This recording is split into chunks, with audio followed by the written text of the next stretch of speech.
Have you ever wondered why the smooth part of a bolt is called shank? Or why some bolts have a deliberate little step on them called a shoulder? Today, we are covering exactly what a bolt shank is, what a bolt shoulder is, and why the difference actually matters.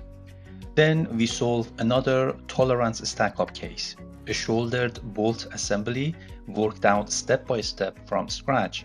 And once we have landed on our answer, we give that exact same problem to Gemini and GPT to see whether they give the correct answer or get it wrong like they did in an earlier case.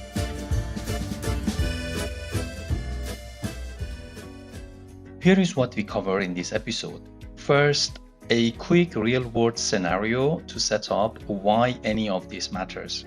Then we'll sort out what a bolt shank and a bolt shoulder actually are and where those names come from. After that, a fast pass through where shouldered bolts show up in real mechanics and what can go wrong with them. And then the main event, a real shouldered bolt assembly with actual dimensions and a hard requirement it has to meet. And then we do a full tolerance stack-up analysis to see if it meets the design requirements or not. And finally, we check if AI can actually solve this problem or not. So here is the setup. We have two bars connected through a washer mounted on a shouldered bolt. The washer is there to cut down friction between the bars as they pivot. Sounds simple, except if you tighten that bolt too much, you have crushed the washer and now you've got friction working against you again. Or leave it too loose and the bars drift off the shoulder, skew sideways, and you get the same problem from a different direction. So there is a narrow window here that has to be maintained carefully. That's what we are going to check. First, a small tangent on the anatomy of bolts and screws. Two terms, same general area of the bolt, but they mean different things. The bolt shank is just the plain, unthreaded section of the bolt's body, sitting between the head and where the threads start. The term shank is an old word for a leg, specifically the long, straight lower part of it. That's exactly the same word we use for the lamb shank at the butcher, the long bone-in cut from the animal's leg. A bolt shank is the same idea, the long, plain, straight section of the bolt's leg. On a standard bolt, that's really all it is, just the shank. A shoulder is something more specific. It's a deliberate step, a precise change in diameter cut into that unthreaded section. And once a bolt is built with a shoulder like that, it gets a different name, a shoulder bolt, sometimes called a stripper bolt. Why stripper? Because these bolts are frequently used in sheet metal dies to control a stripper plate, the part that strips a punched piece of metal back off the punch as it retracts. The shoulder gives that plate a fixed, precise distance to travel. So the takeaway is every shoulder is built on a shank, but not every shank has a shoulder. A few reasons designers reach for shoulder bolts. They work as pivot points and shafts. Think of levers, linkages, and pulleys, because that smooth, unthreaded shoulder gives you a clean bearing surface to rotate against. Also, they protect fragile materials, things like plastics or soft gaskets. The shoulder hits a hard stop against another part before the bolt can crush what's underneath. It's limiting the compression on purpose. Also, they are used for precision alignment, since shank or shoulder can be machined to a very tight tolerance. And in tool and die work, they are the stripper bolts we just covered, holding that stripper plate and letting it travel a controlled distance during the punching. Now back to our problem. Here is our actual assembly. We have a shoulder bolt. Onto its smooth shouldered section, we mount a bar with the thickness L1, then we have a washer with the thickness W, then another bar L2, and the whole stack sits on the shoulder. For this assembly to work without too much friction, there needs to be a gap left over between the shoulder tip and the far edge of that stack. And that gap has to be at least 0.3 millimeters to maintain a smooth function. Here are our dimensions. We have the shoulder length, S, is 175 plus minus 0.3 mm. Then we have L1, it's 75 plus minus 0.1.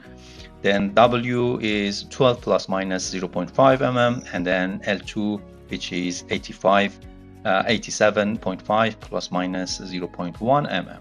Everything here except the bar L2 comes from a supplier, which means they are fixed and expensive to change their dimension or tolerances.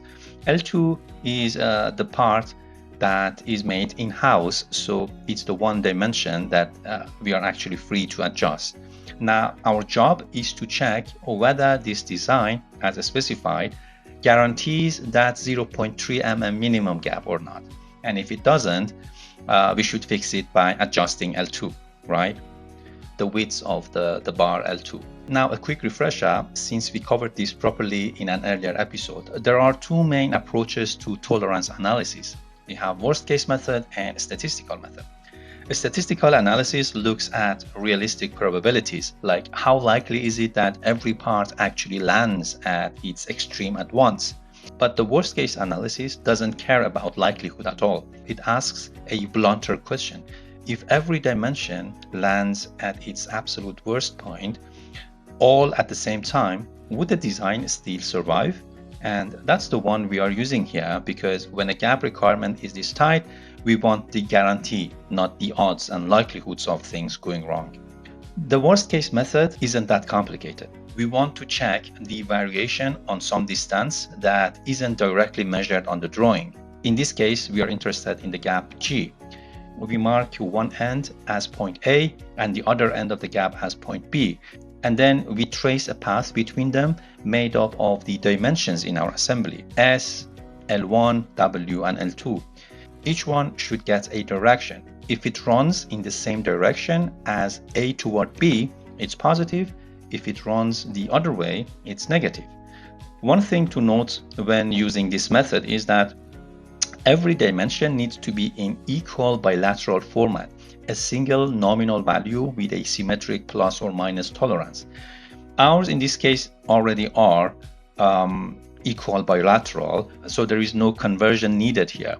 But if tolerances are not equal bilateral, we should convert them, and that conversion process of tolerances to equal bilateral form is another topic which we leave for another episode. For now, once we have completed the chain from A to B, we add up the positive values, add up the negative values, and then subtract the negative total from the positive total to get the nominal gap value. Then we add up every individual tolerances, regardless of their signs, and apply that total tolerance to the nominal value. That gives us the absolute minimum and the absolute maximum gap the design could ever produce. So let's run the numbers. Let's open a spreadsheet by typing sheets.new in our browser.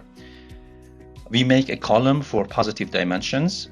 Then we have a column for negative dimensions, and we have a column for tolerances. Then in the bottom row, we add up all the dimensions in each column for total positive, total negative, and total tolerances. We have point A, the far edge of bar L2. Then we have point B, which is where the shoulder ends. Then we start from A and find the chain of dimensions all the way to reach the point B. So we have the stack L2, then W, and then L1, and they are in negative directions, right, as they are in opposite direction of A to B.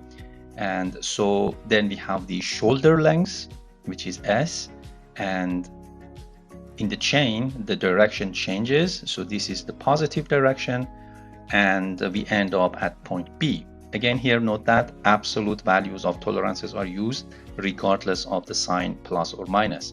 Now, to calculate the nominal value of the gap A to B, we have the total positive minus total negative.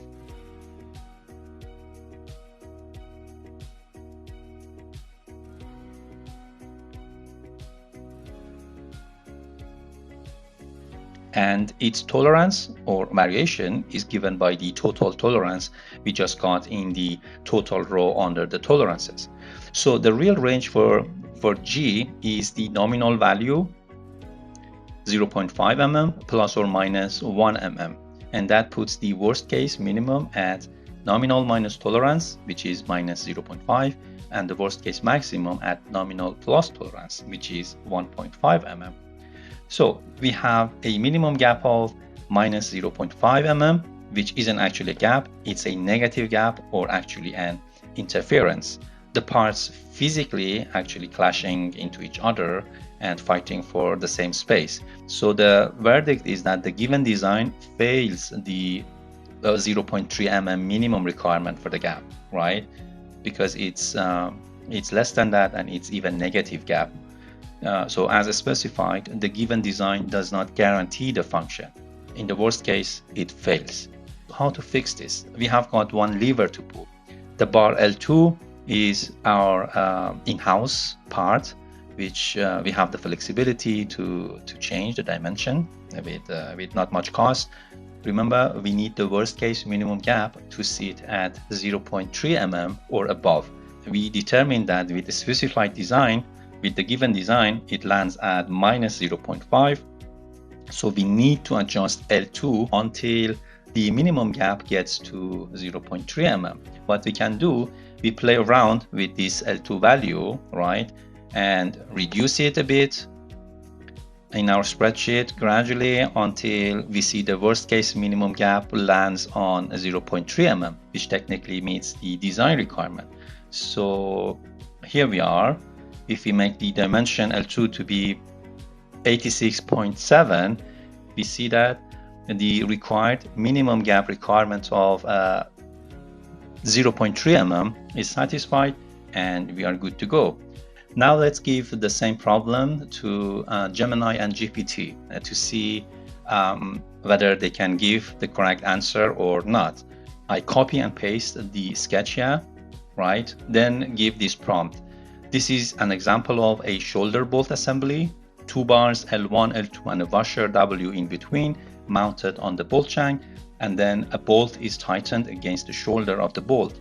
To sustain the function, the gap G between the shoulder and the edge of the bar should be at least 0.3 mm.